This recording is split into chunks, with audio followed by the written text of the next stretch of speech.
नाज़रीन आदाब, न्यूज़ 18 उर्दू में आपका इस्तकबाल है। मैं हूं विसाल आजम। आप देख रहे हैं खास मुलाकात। सियासत, खिदमत और शोहरत, इन तीनों का आपस में बड़ा गहरा ताल्लुक है, लेकिन मौजूदा दौर में एक राय यह भी है कि सियासत का खिदमत से कम और शोहरत और दौलत से ज्यादा रिश्ता महसूस होता है और ऐसा दिखाई भी देता है। लेकिन सियासत के इस फलक पे ऐसा भी तारा है जो सियासत को अब भी सिर्फ और सिर्फ खिदमत का एक जरिया समझता है। जी हां, हम आपकी मुलाकात कराने जा रहे हैं बिहार के कटिहार जिले के बलरामपुर असेंबली हलके के एमएलए महबूब आलम से। अब आपके लिए खिदमत के जज्बे और अपनी सादगी के लिए मशहूर महबूब आलम को चौथी बार लोगों ने 53,000 से जायद वोटों से जीत दिलाई है। 64 साल के महबूब आलम ने तालिब इल्मी के जमाने से ही अवामी खिदमत के जज्बे के साथ सियासत में कदम रखा। पहले CPIM से जुड़े रहे, फिर CPI-ML से जुड़े और हालिया बिहार इंतखाबात में रिकॉर्ड वोटों से जीत हासिल कर असेंबली पहुंचे। महबूब आलम साहब, रिकॉर्ड वोटों से जीत चौथी बार असेंबली पहुंचे आपका इस्तकबाल भी है और साथ ही साथ ये सवाल भी है कि क्या राज है आपकी इस कामयाबी का? कोई राज की बात नहीं है। ये जनता का प्यार है, मोहब्बत है मेरे लिए। और मैं हमेशा जनता की खिदमत में रहता हूं। उनके जो रोजाना मुद्दे हैं, छोटे से बड़े मुद्दे को मैं एड्रेस करता हूं। और लगातार मैं जुड़ा हुआ हूं। अपनी सारी जिंदगी मैंने बारसोई बलरामपुर में ही बिताई है ज्यादातर। और इसी का नतीजा है कि जनता ने मुझ पर भरोसा किया। मैं जनता का तहे दिल से शुक्रिया भी अदा करना चाहता हूं आपके चैनल के माध्यम से। और महागठबंधन के प्रति भी मैं आभार व्यक्त करता हूं। साथ साथ हमारे जो साथी है पार्टी के, उनके प्रति भी मैं शुक्रिया अदा करना चाहता हूं। जी, गुज़िश्ता कई इंतखाबात से लेफ्ट पार्टियों का वोट जो है वो तो मिलता रहा आलम साहब, लेकिन वो सीटों के मामले में लेफ्ट पार्टियां कहीं ना कहीं सिमटती रही बिहार में। इस बार कामयाबी बड़ी है, ये कैसे मुमकिन हुआ? लेफ्ट पार्टियों का जनाधार तो सिमटता हुआ बहुत ज्यादा नहीं दिखता है मुझे, लेकिन इलेक्टोरल जो विक्ट्री है, चुनावी जीत जो है जी, तो चुनावी जीत का जो सवाल है, आज की तारीख में डेमोक्रेसी का जो रूप है, आपको इस रूप में जो बहुत सी पार्टियां गरीबों के नाम पर चुनाव में खड़ी होती है, फिर चुनाव जीत के अपने वोटों का सौदा करती है, अपने को बेचते हैं सड़क पर जाकर के, विधानसभा, विधान परिषद और पार्लियामेंट की गलियारों में। इन तजुर्बों को लंबे समय से जनता भी देखती आ रही, और हमारी वाम पार्टियां जो है, लेफ्ट पार्टियां हैं, हमारी जो वफादारी है, हमारी जो प्रतिबद्धता है जनता के प्रति और जनता के मसाइल के लिए जो हमारी वफादारी है, और लगातार अपनी कसौटी में मैंने कस के देखा है। तो उन्होंने, मुझे लगा महागठबंधन जो बना, और महागठबंधन भी बनने में जनता की भागीदारी है। जो पार्टियां शामिल थी इत्तेहाद में, उनमें जो सीटों का जिस तरह से बंटवारा हुआ, क्या वो सही नहीं था? कहां कुछ कमी रह गई? देखिए, हम लोग शुरू से बोल रहे थे कि शासक वर्ग जो है, नरेंद्र मोदी, नीतीश कुमार का जो अलायंस, वो कोरोना काल में ये वोट हो रहा है। और 5 साल के दरमियान उनका जो कामकाज हुआ, उनकी जो गतिविधि हुई, उन्होंने NRC, CAA, NPR लागू करने का कानून पार्लियामेंट में पास करके उसमें नीतीश कुमार जी का जो योगदान हुआ, मुझे लगता है, और गठबंधन की तो सरकार थी, पिछले चुनाव में उन्होंने गठबंधन ही तो बनाया था, लेकिन गठबंधन के साथ विश्वासघात करके उन्होंने सांप्रदायिक फांसीवादी ताकतों से हाथ मिला लिया।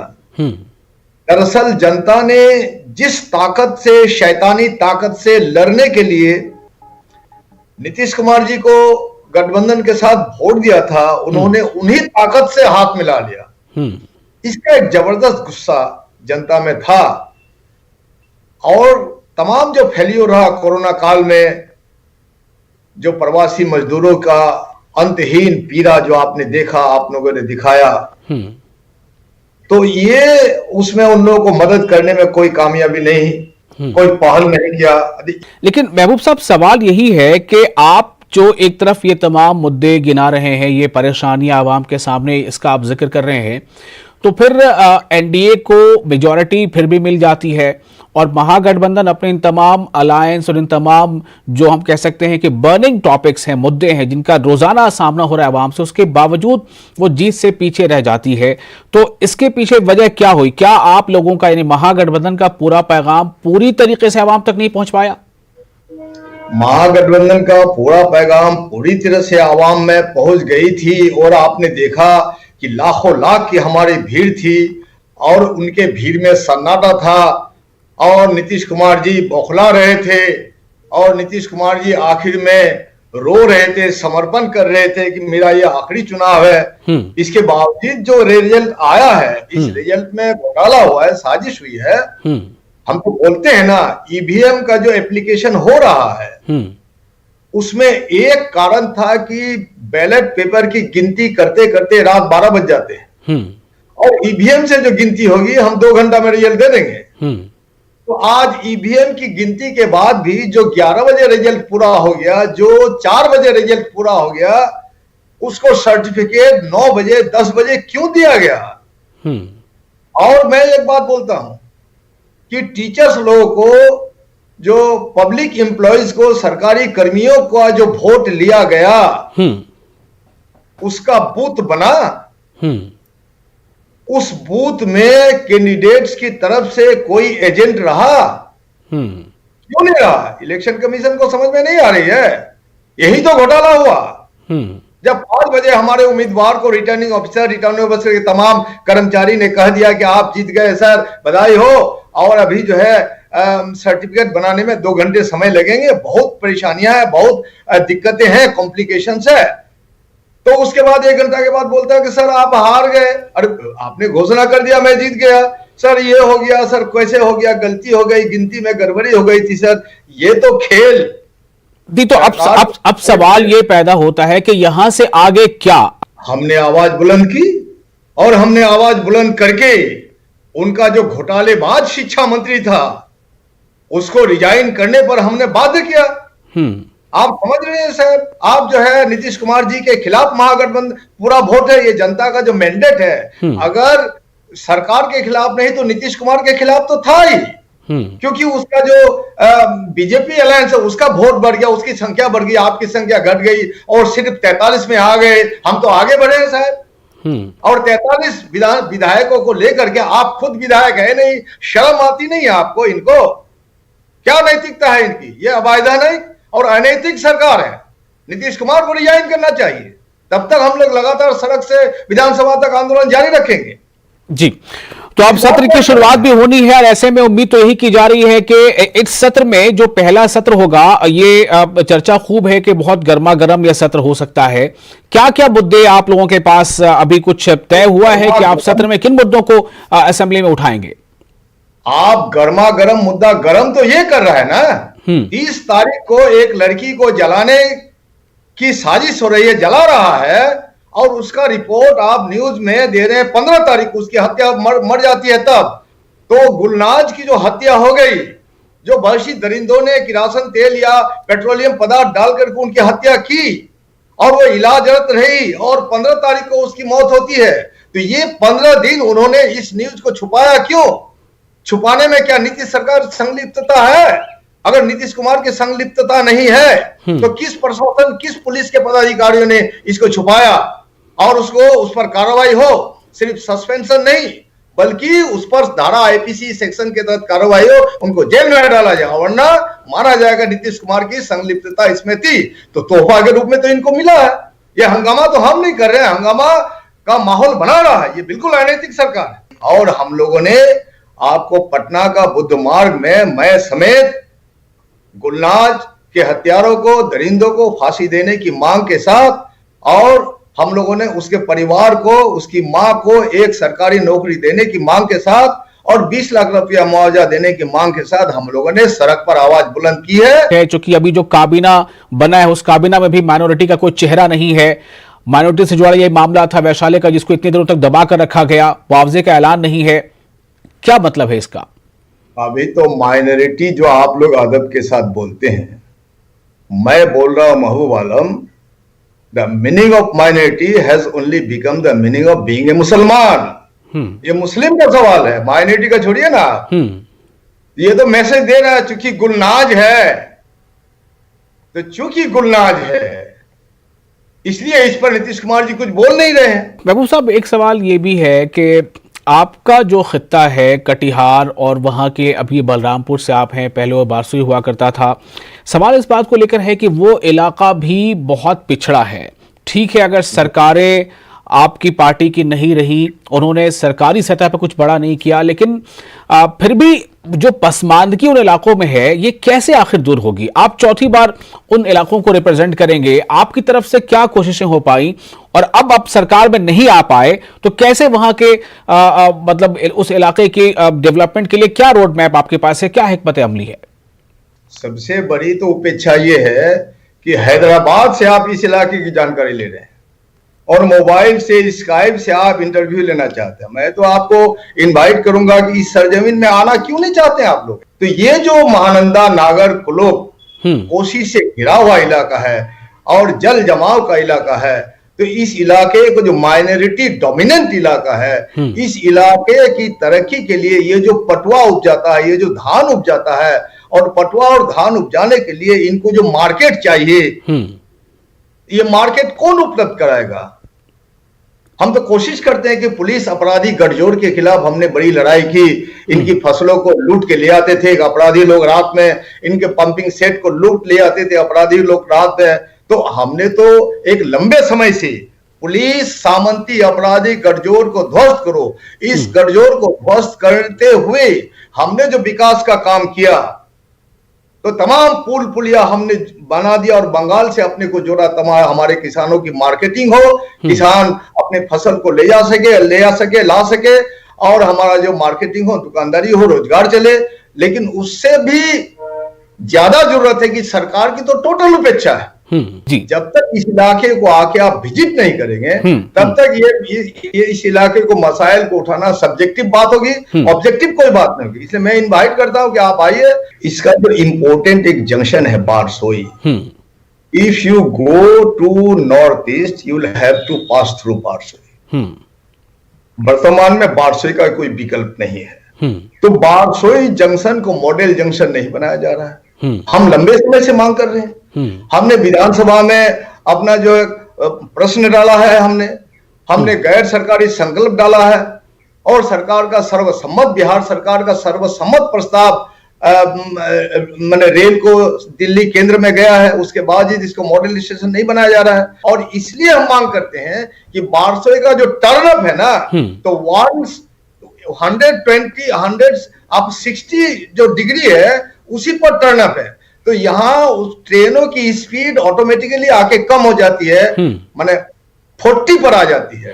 इसलिए हम मांग करते हैं कि दिनाजपुर और मालदा और पूर्णिया जैसा जिला जो राजधानी ट्रेन की से महरूम है, तो इन तमाम पैसेंजर्स को उपलब्ध कराने के लिए बारसोई जंक्शन बेस्ट है।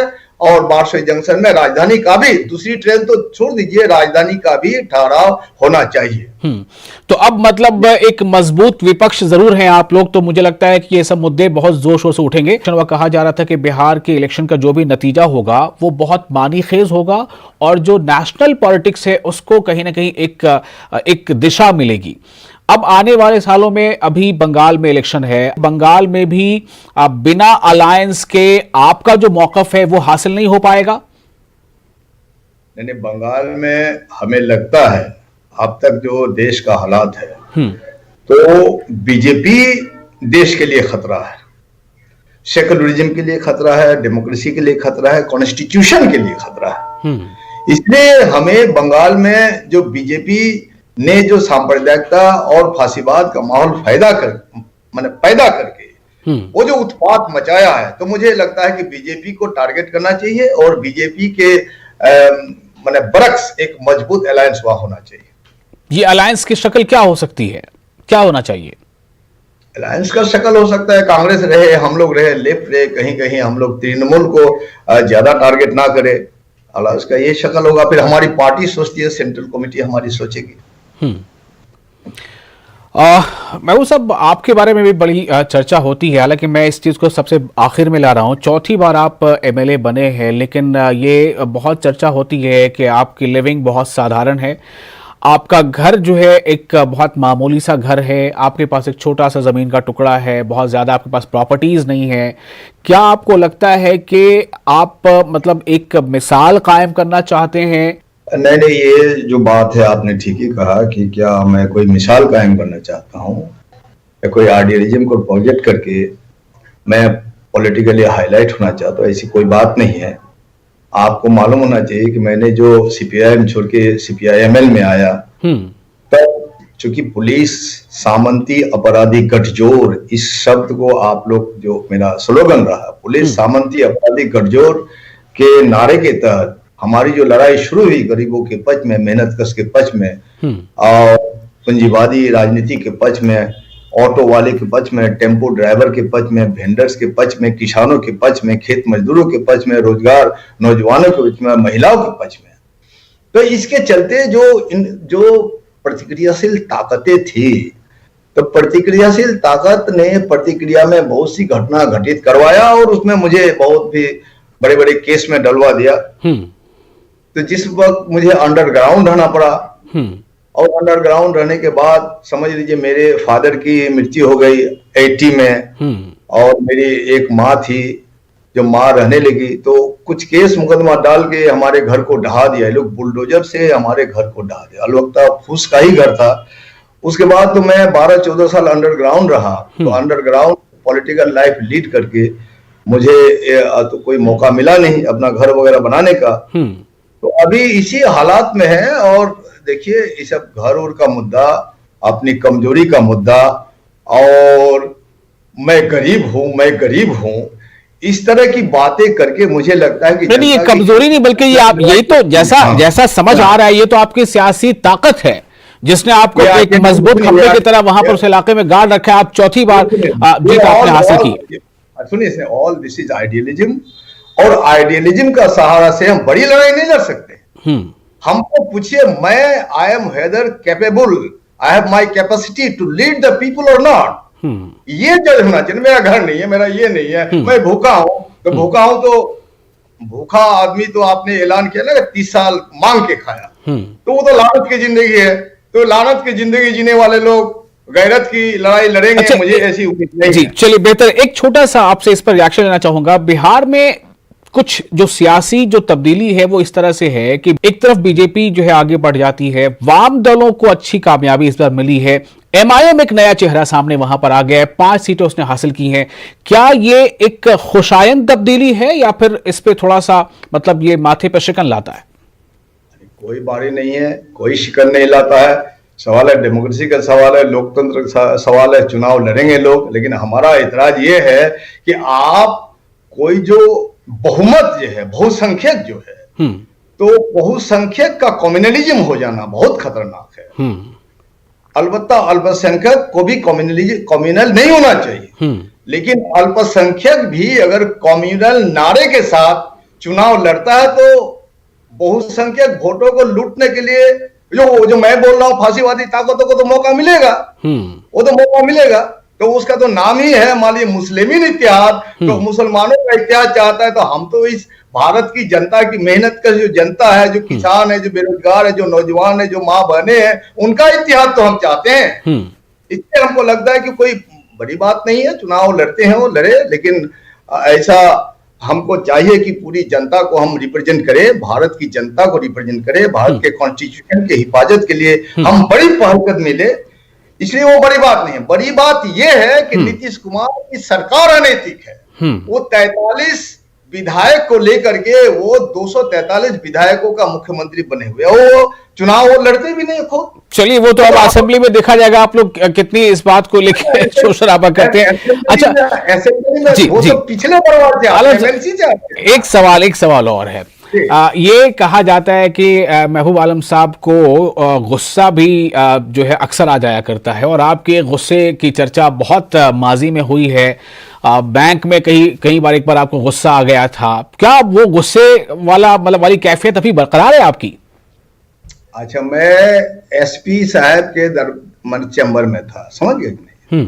तो एसपी साहब मुझे बोल रहे थे कि बैंक वाले को आपने तमाचा मार दिया। हमने कहा कि you the people should teach your subordinate और associates how to deal with an MLA. एक एमएलए से कैसे बर्ताव करना चाहिए आपको पढ़ाना चाहिए, समझाना चाहिए। और मेरे सर पर ताज है, और इस ताज की हिफाजत करने की नैतिक गारंटी है मेरी। और आप जो एसपी है, आप बोलिए कि आप अपने दरोगा लोगों को रेबे बोलते हैं, तो वो खामोश हो गए। समझ गए कि नहीं? तो टीच द पीपुल, जनता को, माने जो अराजक तत्व है, क्रिमिनल एलिमेंट है, एनार्किस्ट एलिमेंट है, ऐसे एलिमेंट को टीच करने का बहुत सा तरीका है। उसमें एक वो भी तरीका है, जरूरत पड़ने पर वो सब बात है, कोई खास बात नहीं है वो। अच्छा, एक आखिरी सवाल। महबूब आलम को अगर मौका मिले सियासत में, तो महबूब आलम कहां तक पहुंचना चाहेंगे? मैं सड़क के संघर्ष को अंजाम देकर के बहुत खुश होता हूं। और ये इत्तेफाक है कि मैंने जब सियासत शुरू की तो मेरे मन में कोई बात नहीं थी कि एमएलए बन जाओ, मुखिया बन जाओ, सरपंच बन जाओ। और ये बनते बनते यहाँ तक हम पहुंच गए, और इसी में मैं खुश हूं। और वो तो जनता मालिक है, जनता की मर्जी है कि जनता आपको कहां पहुंचाती है। चलिए, फिल्में देखते हैं आप? मैं बहुत फिल्म देखता हूँ, फिल्म का शौकीन हूँ मैं, कल्चरल मने आदमी हूँ, और रोमांटिसिज्म मेरे मुझ में भरी हुई है जी। तो ज्यादा फिर आपका कोई फेवरेट स्टार कास्ट भी होगा?